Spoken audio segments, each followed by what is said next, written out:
제2장. 그는 허물과 죄로 죽었던 너희를 살리셨도다. 그때 너희는 그 가운데서 행하여 이 세상 풍조를 따르고 공중의 권세 잡은 자를 따랐으니 곧 지금 불순종의 아들들 가운데서 역사하는 영이라.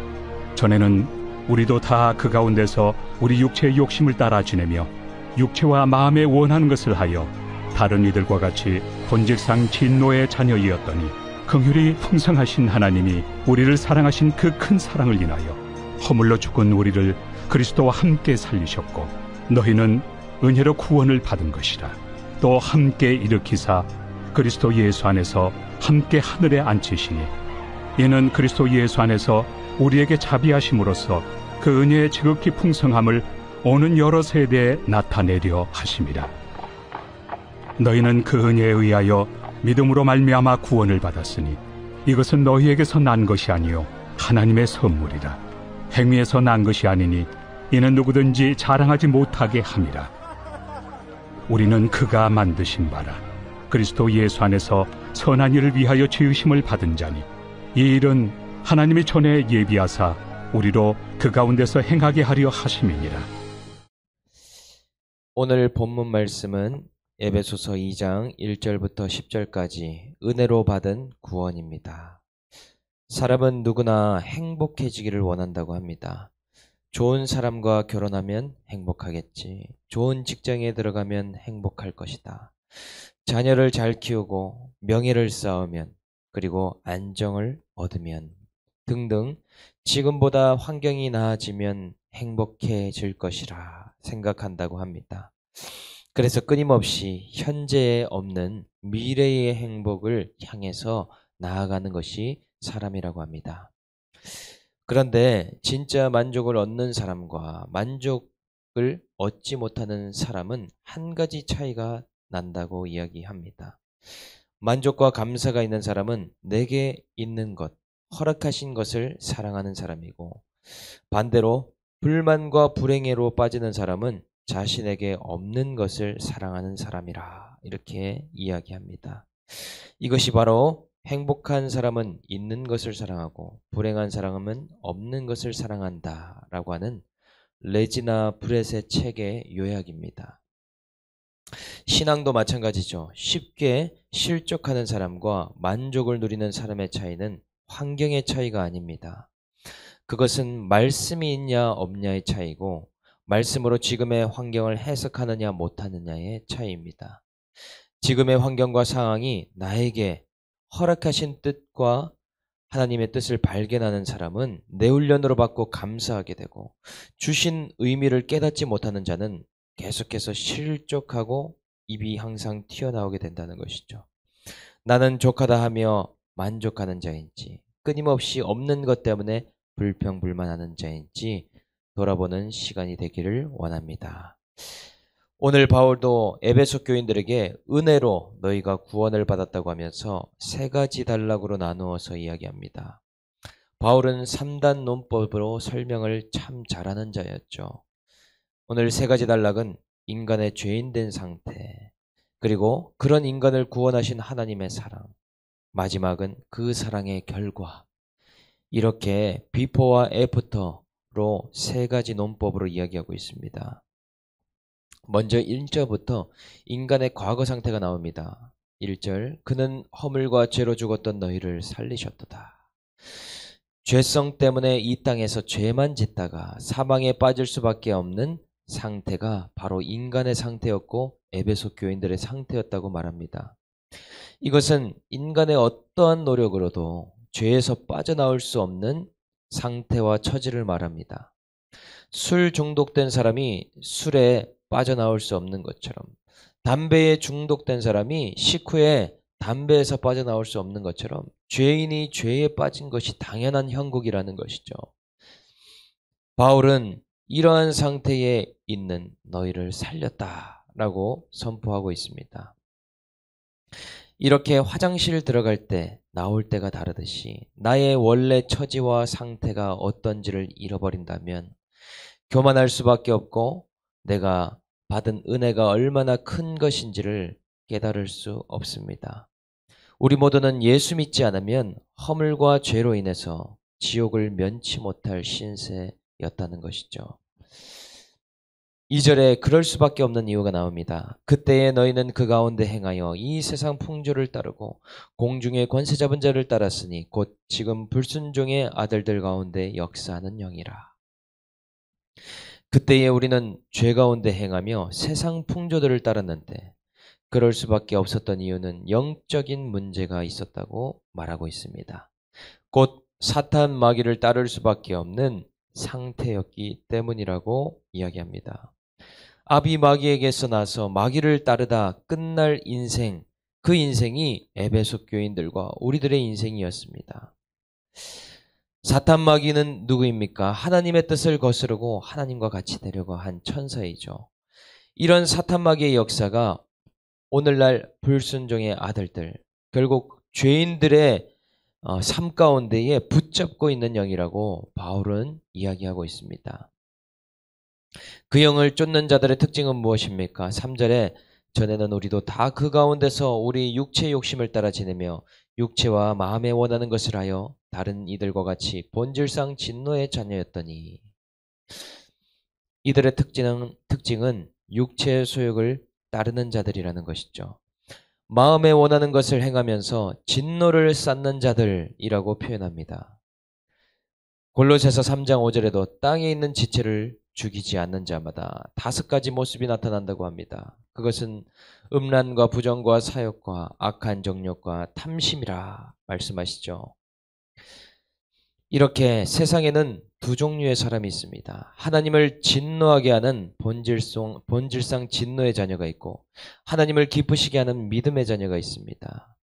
믿음이 있는 자만이 하나님을 기쁘시게 할 수 있는 이유가 무엇이겠습니까? 심판과 결산이 있다는 것을 알고 하나님을 두려워함으로 거룩을 따르는 자, 그들은 죄를 미워하기 때문에 육체를 따르지 않습니다. 반대로 육체의 소욕을 죽이고 성령을 따름으로 하나님을 기쁘시게 한다는 것이죠. 하지만 반대로 육체의 소욕을 쫓는 자들은 본질상 진노의 자녀이기 때문에 그들은 육체를 따라 하나님이 미워하시는 죄를 행한다 말씀합니다. 두 번째 단락 4절부터 7절, 이런 본질상 진노의 자녀라도 긍휼히 여기시는 하나님의 사랑이 나옵니다. 4, 5절에 긍휼이 풍성하신 하나님이 우리를 사랑하신 그 사랑으로 인하여 허물로 죽은 우리를 그리스도와 함께 살리셨고 너희는 은혜로 구원을 받은 것이라. 바울은 하나님께서 죄 많은 인간들을 긍휼히 여기시는 분이라고 말씀합니다. 사람은 상처를 받으면 미워하고 내 뜻과 다르면 사람을 싫어합니다. 아무리 사랑하는 자도 연애 때까지는 어느 정도 참지만 결혼하고 시간이 지나면 마음이 바뀌게 됩니다. 그런데 하나님의 사랑이 얼마나 큰지 본질상 진노의 자녀를 오래 참으시면서 자신을 거스르는 악인이라도 긍휼과 자비를 베풀기를 그치지 아니하십니다. 그래서 사망의 권세에 죽을 수밖에 없는 우리들을 예수 믿기만 하면 그리스도와 함께 살려주시는 분, 그분이 우리의 영혼의 아버지라는 것이죠. 그분은 조건이 없으시고 이유가 없으십니다. 인간 스스로 죄에서 헤어나올 수 없음을 아시고 이유 없는 긍휼을 베풀어 주신다는 것이죠. 그렇기 때문에 너희는 은혜로 구원을 받은 것이라. 거저 값없이 주신 선물, 받을 자격이 안 되는데 주셨다는 것을 말하고 있습니다. 이렇게 자격이 없음에도 살아난 간증과 경험이 있는 자가 바로 성도이죠. 모든 간증은 하나님을 자랑할 수밖에 없고 은혜를 자랑할 수밖에 없으며 하나님의 긍휼을 드러낼 수밖에 없습니다. 그뿐만입니까? 6절 7절에 또 함께 일으키사 그리스도 예수 안에서 함께 하늘에 앉히시니 이는 그리스도 예수 안에서 우리에게 자비하심으로써 그 은혜의 지극히 풍성함을 오는 여러 세대에 나타내려 하심이라. 영원히 심판받아 마땅한 죄인들에게 구원을 베푸신 것도 기가 막힌데 일으켜 하늘에까지 앉히신다 말씀하십니다. 이것이 하나님의 사랑이시라는 것이죠. 그런데 오늘 표현에서 계속해서 등장하는 것이 예수 안에서라는 표현입니다. 예수 안에 있는 자들에게 하나님의 지극하신 긍휼과 은혜의 풍성함을 맛보게 하신다는 것입니다. 예수를 믿는 믿음 안에 자비와 긍휼과 은혜를 풍성하게 예비하셨다는 것이죠. 그것도 오는 세대와 가는 세대, 여러 세대에 동일하게 허락하셨다고 말씀하십니다. 그러니 우리의 구원과 피난처와 요새와 피할 바위는 예수 그리스도 유일한 이름밖에는 없다는 것입니다. 이러한 긍휼과 자비하심이 모든 세대에 필요하지만 특별히 다음 세대와 우리 자녀 세대에 넘쳐날 수 있기를 주님의 이름으로 축복합니다. 세 번째 단락, 하나님의 사랑의 결과입니다. 8절부터 9절. 너희는 그 은혜에 의하여 믿음으로 말미암아 구원을 받았으니 이것이 너희에게서 난 것이 아니요 하나님의 선물이라. 행위에서 난 것이 아니니 이는 누구든지 자랑하지 못하게 함이라. 은혜로 말미암아 믿게 되었고 그 믿음으로 말미암아 또한 구원을 받게 되었는데 그 시작도 끝도 구원을 이루시는 하나님의 은혜라고 말하고 있습니다. 값없이 주시고자 하는 하나님의 사랑과 긍휼이 없었다면 인간의 구원은 시작될 수도 완성될 수도 없었다는 것이죠. 이렇게 인간의 행위나 노력에 따라 구원을 주시지 않는 이유는 누구도 자랑할 수 없게 하기 위해서입니다. 누구도 자기 의로 구원받았다고 말하는 자가 없도록 하기 위해서라는 것이죠.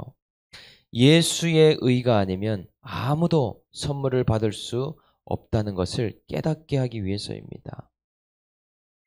10절 우리는 그가 만드신 바라 그리스도 예수 안에서 선한 일을 위하여 지으심을 받은 자니 이 일은 하나님이 전에 예비하사 우리로 그 가운데서 행하게 하려 하심이니라. 모든 사람을 만드신 이유가 나옵니다. 이사야서에 보면 하나님을 찬송하게 하는 것이 인간을 만든 목적이라고 이야기하는데 이곳에 또 다른 이유가 나옵니다. 유대인이든 헬라인이든 에베소인이든 모든 사람을 하나님이 만드셨는데 그 이유가 예수 안에서 선한 일을 하기 위해서 지으심을 받았다 말씀하신다는 것이죠. 여기에서도 예수 안에서라는 표현이 나옵니다. 인간 스스로 능력이 되어서 선한 일을 할 수 있는 것이 아니라 예수 믿고 성령의 도움이 있을 때에 영적 진실성을 발휘할 수 있는 것이죠. 세상에서는 내가 인정받기 위해서 남들에게 체면을 차리기 위해서 내 잘남을 뽐내기 위해서 내 이익과 유익을 위해서 이러한 것들이 가능하지만 그러나 이런 선을 행하도록 하는 것이 하나님의 원래 창조의 목적이라는 것입니다.